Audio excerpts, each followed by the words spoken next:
नमस्कार, मैं बालाजी। और आज हम लोग देखने जा रहे हैं एटॉमिक स्ट्रक्चर से जो भी मल्टीपल चॉइस क्वेश्चंस होते हैं उनको, और देखते हैं कि आप उसमें कितने सही कर पाते हैं। तो सबसे पहला सवाल है कि who discovered the electron. Electron की खोज किसने की? तो यहाँ पर ऑप्शन है अर्नेस्ट रदरफोर्ड ने, या जेम्स चैडविक ने, या जे थॉमसन ने, या नील्स बोर ने। तो इसका सही आंसर होगा जे थॉमसन ने।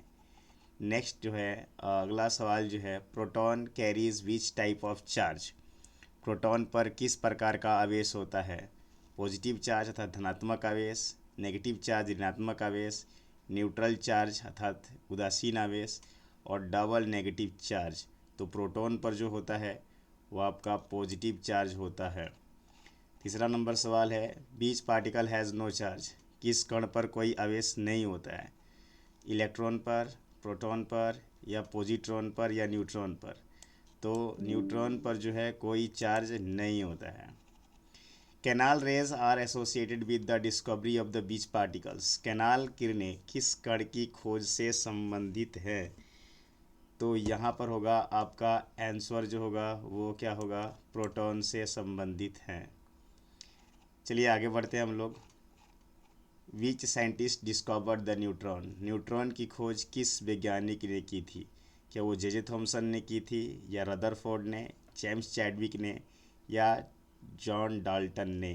तो इसका जो सही आंसर होगा ऑप्शन नंबर सी होगा, अर्थात जेम्स चैडविक ने जो है न्यूट्रॉन की खोज की थी। अगला सवाल है, cathode rays consist of. Cathode किरणें किससे बनी होती है? प्रोटॉन से, इलेक्ट्रॉन से, न्यूट्रॉन से, या अल्फ़ा पार्टिकल से। तो कैथोड किरणें जो होती हैं वो जो है इलेक्ट्रॉन से बनी होती हैं। चलिए इसका आंसर नंबर बी होगा। यहाँ पर बात करते हैं, which particle determines the identity of an element. कौन सा कण किसी तत्व की पहचान निर्धारित करता है? मतलब क्या प्रोटॉन से पहचान निर्धारित होती है, या इलेक्ट्रॉन से, न्यूट्रॉन से, या पॉजिट्रॉन से? तो 7 नंबर का होगा ऑप्शन नंबर ए, अर्थात जो है प्रोटॉन्स के नंबर जो है हर एलिमेंट में अलग अलग होते हैं, अर्थात जो है हम लोग प्रोटॉन से ही दो तत्वों के बीच में डिफ्रेंशिएट कर पाते हैं। आगे बढ़ते हैं लोग। The charge of neutron is. Neutron पर कितना आवेश होता है, मतलब कैसा आवेश होता है? पॉजिटिव, नेगेटिव, डबल पॉजिटिव, या कोई चार्ज नहीं। तो इसका आंसर होगा आपका 8 नंबर का डी। 9 नंबर पर चलते हैं। जे थॉमसन प्रपोज्ड बीच एटॉमिक मॉडल। जे थॉमसन ने कौन सा परमाणु मॉडल दिया था? क्या उन्होंने न्यूक्लियर मॉडल दिया था, प्लानिटरी मॉडल दिया था, या प्लम पॉडिंग मॉडल दिया था, या क्वांटम मॉडल दिया था? तो जी हाँ, इसका सही आंसर होगा 9 नंबर। और 9 नंबर में जो है जे थॉमसन ने जो है प्लम पॉडिंग मॉडल दिया था अपने एटम्स को ले करके। 10 नंबर पर चलते हैं। Rutherford use to which particle in his experiment. Rutherford अपने प्रयोग में किस कण का उपयोग किया था?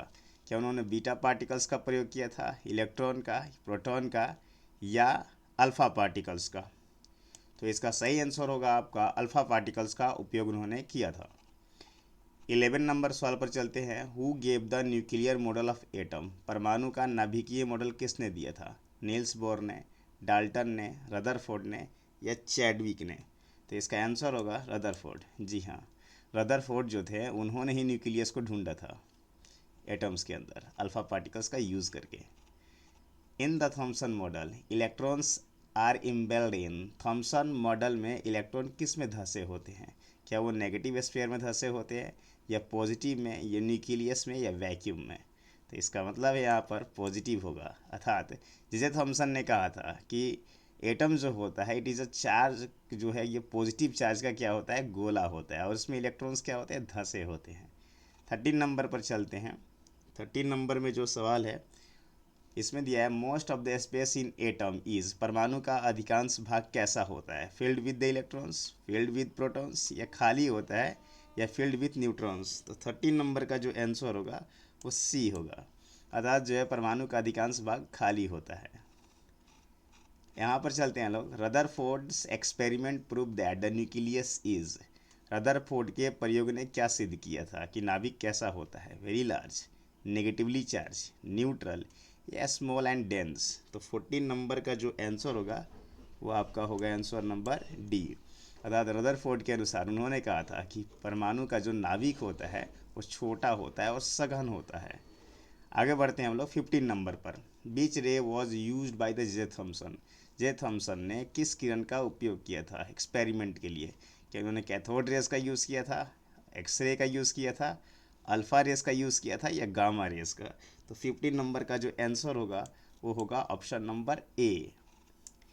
आगे बढ़ते हैं लोग 16 नंबर सवाल पर चलते हैं। थोड़ा इसको जूम कर लेता हूँ। Proton was discovered by, proton की खोज किसने की थी? जेम्स चैडविक ने, रदरफोर्ड ने, या गोल्डस्टीन ने या बोर ने? तो यहाँ पर 16 का आंसर होगा सी। जी हाँ, प्रोटॉन का जो खोज जो है उन्होंने किया था, किन्होंने? गोल्डस्टीन ने। 17 नंबर पर चलते हैं। बीच सब atomic particles is the lightest, सबसे हल्का उप परमाणविक कण कौन सा है? क्या प्रोटॉन है, न्यूट्रॉन है, अल्फा पार्टिकल्स है या इलेक्ट्रॉन है? तो इसमें बात करते हैं 17 नंबर का जो होगा वो डी होगा, अर्थात इसमें से सबसे हल्का जो है इलेक्ट्रॉन है। आगे बढ़ते हैं लोग 18 नंबर के तरफ। Canal rays was discovered by, canal किरण की खोज किसने की थी? रदरफोर्ड ने, गोल्डस्टीन ने, चैडविक ने या बोर ने? तो जी हाँ, इसका जो 18 नंबर का जो आंसर होगा वो बी होगा, गोल्डस्टीन ने। और इसी का यूज़ करके तो इन्होंने खोजा था क्या? प्रोटॉन। 19 नंबर पर चलते हैं। 19 नंबर में which statement is correct about the electrons, electron के लिए कौन सा कथन सही है? तो देखते हैं। सबसे पहला, दे आर पॉजिटिवली चार्ज, नहीं, इलेक्ट्रॉन पॉजिटिव चार्ज नहीं होते हैं। न्यूट्रल होते हैं, नहीं। They revolve around the nucleus, ये बात तो लगती है। They are present in the inside the nucleus, नहीं। तो इसका ऑप्शन नंबर क्या होगा? सी होगा, अर्थात वे नाभिक के चारों ओर घूमते हैं। कौन? इलेक्ट्रॉन। 20 नंबर पर चलते हैं। The nucleus of atom contains, परमाणु के नाभिक में होते हैं क्या? केवल electron, only neutron, electron and proton या प्रोटॉन एंड न्यूट्रॉन? जी हाँ, इसका सही आंसर होगा प्रोटॉन्स एंड न्यूट्रॉन्स, अर्थात परमाणु के नाभिक में जो होते हैं प्रोटॉन और न्यूट्रॉन होते हैं। अगले सवाल के देखते हैं क्या मिलता है हम लोगों को। Which particle was discovered by last, सबसे अंत में किस कण की खोज हुई? ये थोड़ा सा ट्रिकी और मुझे लगता है कि हिस्टोरिकल एग्जाम्पल का माफ़ कीजिएगा, हिस्टोरिकल क्वेश्चन लगता है, क्योंकि हमें क्या पता क्या पहले ढूंढा गया था। 21 नंबर का लीजिए, ये सी होगा, न्यूट्रॉन इन सब में से सबसे लास्ट में ढूंढा गया था, अर्थात इलेक्ट्रॉन, प्रोटॉन और न्यूक्लियस की जो खोज है वो न्यूट्रॉन से पहले हो चुकी थी।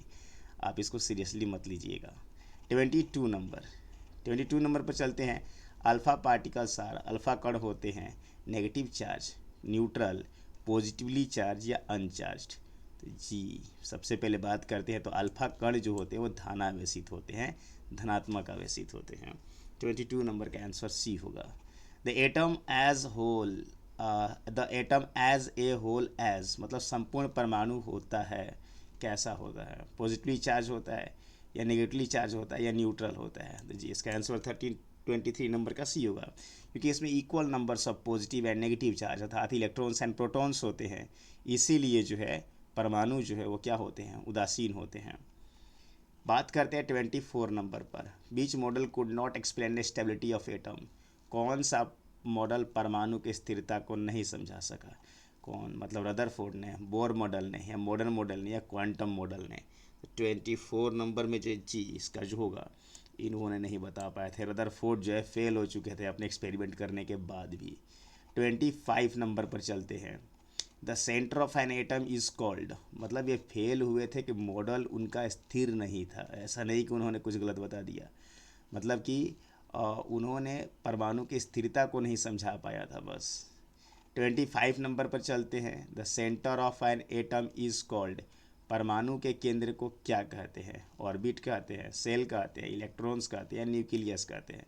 तो परमाणु के केंद्र को जो है हम लोग नाभिक के नाम से जानते हैं। चलिए अब अगले सवाल की तरफ बढ़ेंगे हम लोग, 26 नंबर सवाल की तरफ। इससे पहले मैं आपको बता दूं कि आप चैनल को लाइक कीजिए, कमेंट कीजिए, सब्सक्राइब कीजिए, और अच्छा लगे तो इसको आप क्या कीजिए, शेयर भी कर दीजिए। तो चलिए बस अगला सवाल। According to Thomson model atoms के कैसे होते हैं? जे थॉमसन ने, जिन्होंने इलेक्ट्रॉन की खोज की थी, उन्होंने क्या बोला था एटम के बारे में? उन्होंने क्या बोला था, धनावेश का गोला जिसमें इलेक्ट्रॉन धंसे होते हैं, या खोखला गोला बोला था, या पूरी तरह खाली बोला था, या केवल न्यूट्रॉन से बना हुआ बोला था। तो इसका आंसर होगा सी, ए, माफ़ कीजिएगा, ए होगा। उन्होंने बोला था कि एटम जो होता है वो धनावेश का गोला होता है जिसमें इलेक्ट्रॉन क्या होते हैं, एम्बेडेड होते हैं, मतलब धंसे हुए होते हैं। 27 नंबर पर चलते हैं। Which model is also called plum pudding model. किस मॉडल को, मतलब किस परमाणु मॉडल को प्लम पॉडिंग मॉडल बोलते हैं? तो जी हाँ, थॉमसन के मॉडल को बोलते हैं। 27 के बाद 28, Rutherford performed scattering experiment using. Rutherford ने प्रकीर्णन का प्रयोग किसके उपयोग से किया, हमने किस पर किया था? क्या उन्होंने चांदी के पन्नी पर किया था, सोने के पन्नी पर किया था, या तांबे की चादर पर किया था, या लोहे के चादर पर किया था? अल्फ़ा पार्टिकल्स को यूज़ कर रहे थे, लेकिन वो किसके पन्नी पर कर रहे थे? तो 28 नंबर का जो आंसर होगा वो होगा गोल्ड फॉइल पर कर रहे थे। ये इंपॉर्टेंट है आप लोगों के लिए। 29 number, most alpha particles pass through the gold foil because. अधिकांश अल्फा कण सोने की पन्नी से गुजर गए, ऐसा क्यों हुआ? क्या उनमें परमाणु धनावेशित होने के कारण, या परमाणु पूर्ण ठोस है इसके कारण, या परमाणु का अधिकांश भाग खाली होता है, या इलेक्ट्रॉन अल्फा कणों को आकर्षित कर रहे थे? तो इसका आंसर जो होगा आपका 29 नंबर का जो होगा वो सी होगा। क्यों? क्योंकि परमाणु के बहुत से भाग क्या थे, खाली थे, इसीलिए जो परमाणु क्या हो गए, वो बिना टकराए ही गुजर गए। 30 नंबर पर चलते हैं। A few alpha particles rebounded in the Rutherford's experiment. कुछ अल्फा कण वापस लौट आते हैं, क्यों? क्या उनमें इलेक्ट्रॉन भरे थे इसलिए? क्या नाभिक छोटा और धनावेशित होता है, परमाणु में खाली स्थान नहीं, या अल्फा कण उदासीन होते हैं? 30 नंबर का जो आंसर होगा वो बी होगा। जी हाँ, एक जगह न्यूक्लियस जो होता है नाभिक छोटा और धनावेशित था, और अल्फा कण भी क्या थे, धनावेशित थे, इसीलिए तो वहाँ पर क्या हुआ, लाइक चार्ज होने के कारण वो रिफ्लेक्ट कर गए। 30 के बाद हम लोग चलते हैं 31 नंबर पर, थोड़ा बड़ा कर लेते हैं इसको। The nucleus was discovered by. नाभिक की खोज किसने की? क्या जे थॉमसन ने की, या डॉल्टन ने की, रदरफोर्ड ने की, या चैडविक ने की? तो इसकी खोज जो है रदरफोर्ड ने की। जे थॉमसन ने इलेक्ट्रॉन की खोज की, डॉल्टन ने एटम की खोज की, चैडविक ने न्यूट्रॉन की, तो बचे कौन, रदरफोर्ड साहब। 31 के बाद 32 पर चलते हैं। इन the Rutherford's model electrons revolve around the. Rutherford model में इलेक्ट्रॉन किसके चारों ओर घूमते हैं?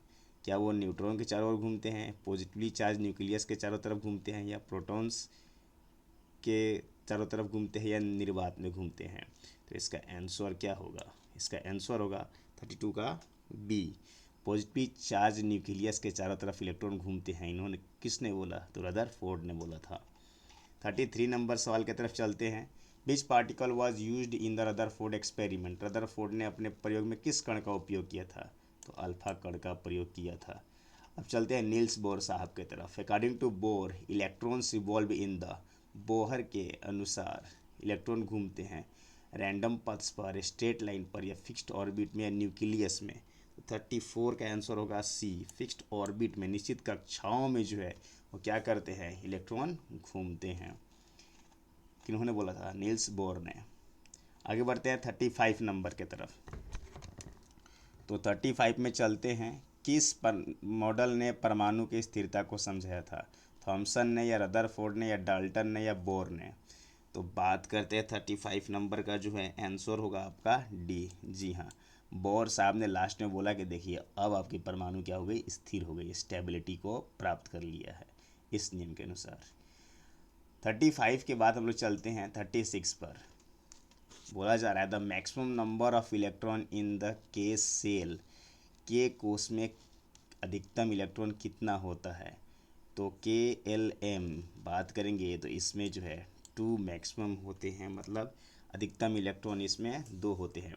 किसी भी कोष में अधिकतम इलेक्ट्रॉन की संख्या निकालने के लिए, किसी भी सेल में मैक्सिमम नंबर ऑफ इलेक्ट्रॉन्स का नंबर निकालने के लिए हम क्या करते हैं, 2n² से यूज़ करते हैं, 2n² का, जहाँ पर n जो है नंबर ऑफ सेल होता है।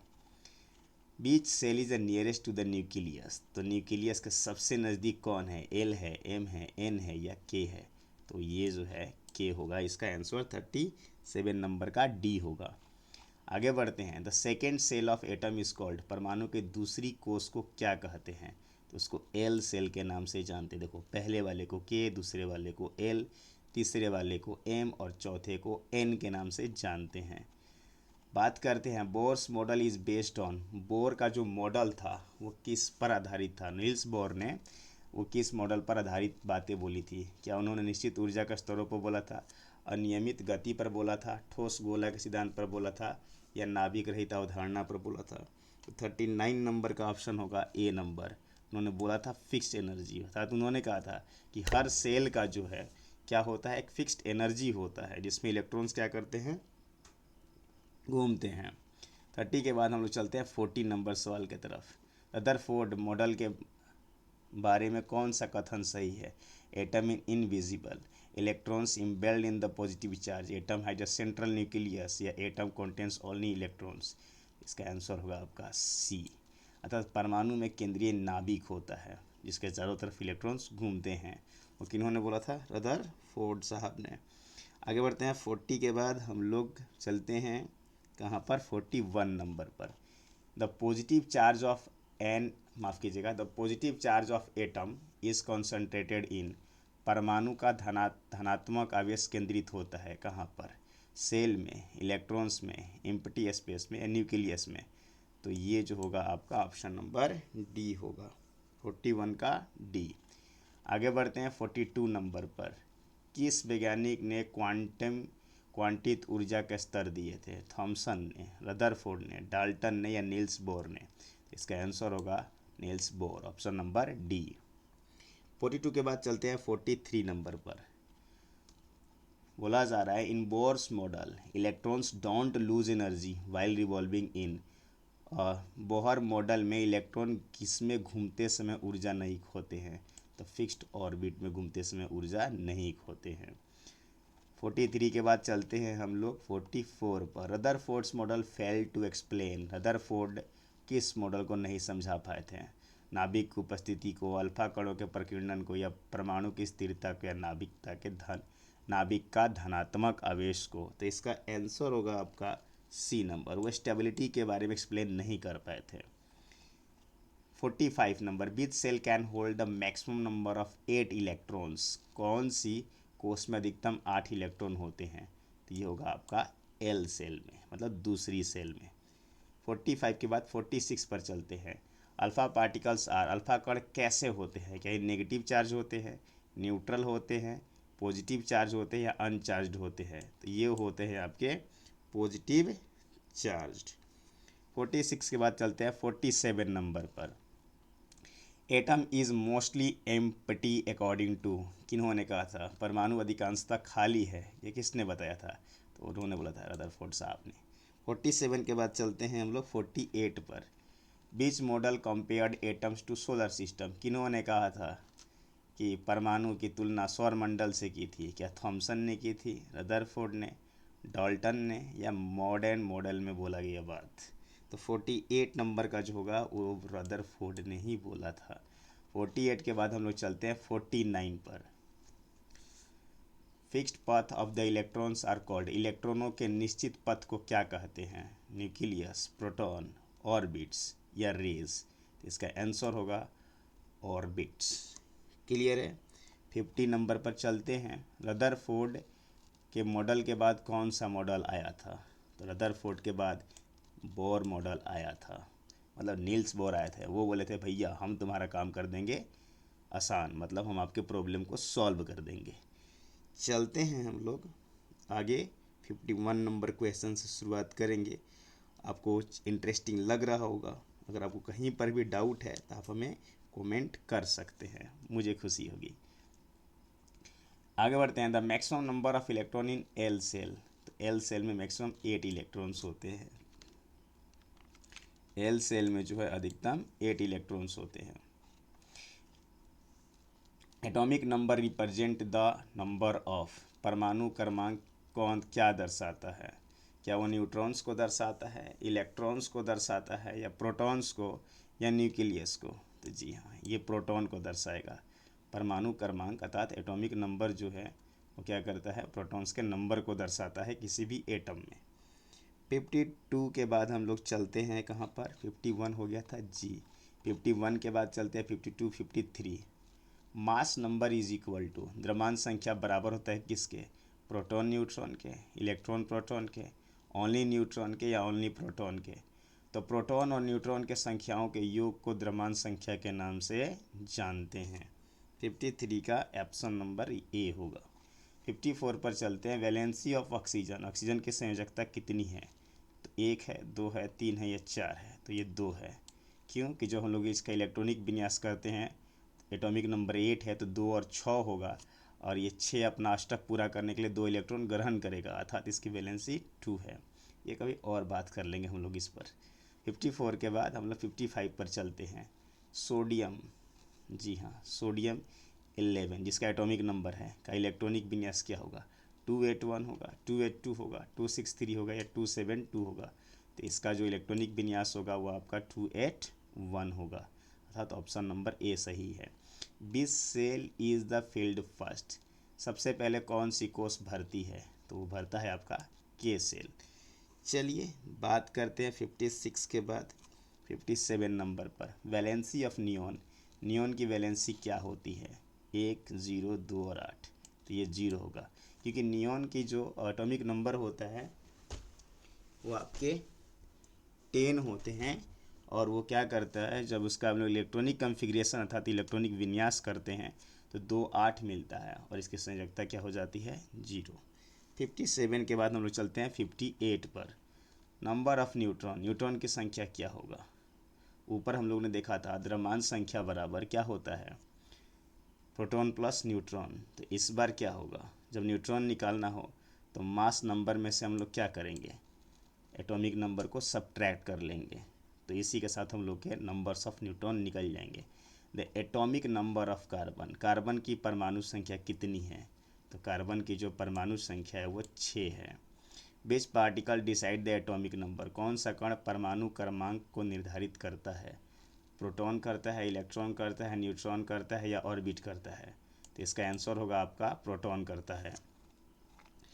60 के बाद 61 नंबर पर चलते हैं। मैग्नीशियम जिसकी परमाणु संख्या 12 है, उसका इलेक्ट्रॉनिक विन्यास क्या होगा, 281 होगा, 273 होगा, 282 होगा या 264 होगा, तो इसका आंसर होगा आपका ऑप्शन नंबर सी, अर्थात जो है मैग्नीशियम का जो है इलेक्ट्रॉनिक विन्यास 282 होगा। The valency of hydrogen, hydrogen की संयोजकता कितनी होती है, तो ये 1 होती है। यहाँ पर है an atom is electrically neutral because, एक एटम जो होता है वो परमाणु विद्युता उदासीन होते हैं, क्यों होते हैं, तो इसका सिंपल सा रीज़न है क्योंकि उनमें प्रोटॉन्स और इलेक्ट्रॉन्स की संख्या क्या होती है, बराबर होती है, मतलब इक्वल नंबर्स में आपके पॉजिटिव चार्ज और नेगेटिव चार्ज होते हैं, अर्थात परमाणु विद्युता उदासीन होते हैं। 64 पर चलते हैं। The electronic configuration of helium, helium का इलेक्ट्रॉनिक विन्यास क्या होगा, 2 एटम है, पहले ही सेल में निपट गया ये तो। आगे बढ़ते हैं लोग। Which shell can accommodate maximum number of 18 electrons, मतलब कि कौन सी कोष में अधिकतम 18 इलेक्ट्रॉन रखे जा सकते हैं, के में, एल में, एम में या एन में, तो मैक्सिमम नंबर्स ऑफ इलेक्ट्रॉन्स जो है 18 जो है वो एम सेल में रखा जाता है। वैलेंसी ऑफ क्लोरीन, अर्थात क्लोरीन की संयोजकता कितनी है, तो बात करते हैं 1 है, 2 है, 3 है या 7 है। देखिए क्लोरीन की जो परमाणु संख्या होती है वो आपके कितने होते हैं, क्लोरीन की जो परमाणु संख्या जो होता है वो आपका 17 होता है, तो अगर इलेक्ट्रॉनिक विन्यास करेंगे तो 2, 8, 7 होगा, इसका संयोजकता 1 होगा। ये मिस टाइपिंग हो चुका है इसमें, तो हम लोग 68 नंबर पर चलते हैं। Number of electrons in a neutral atom is equal to, एक उदासीन परमाणु में इलेक्ट्रॉनों की संख्या किसके बराबर होती है, तो ये प्रोटॉन्स की संख्या के बराबर होती है। Electronic configuration of oxygen, oxygen की इलेक्ट्रॉनिक विन्यास क्या होगा, 2, 8 होगा, 2, 6 होगा या 2, 7 होगा या 2, 5 होगा। देखिए ऑक्सीजन का एटॉमिक नंबर 8 है तो इसका इलेक्ट्रॉनिक विन्यास 2, 6 होगा। 69 नंबर के बाद चलते हैं 70 नंबर पर।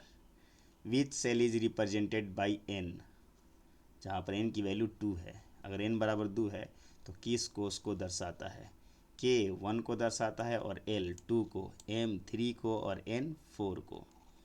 71 number, the valency of sodium, sodium की वैलेंसी क्या है? तो अभी ऊपर हम लोगों ने देखा कि सोडियम की जो इलेक्ट्रॉनिक कॉन्फ़िगरेशन होता है वो 281 होता है, अर्थात इसका एटॉमिक नंबर अर्थात परमाणु संख्या जो है वो 11 होता है।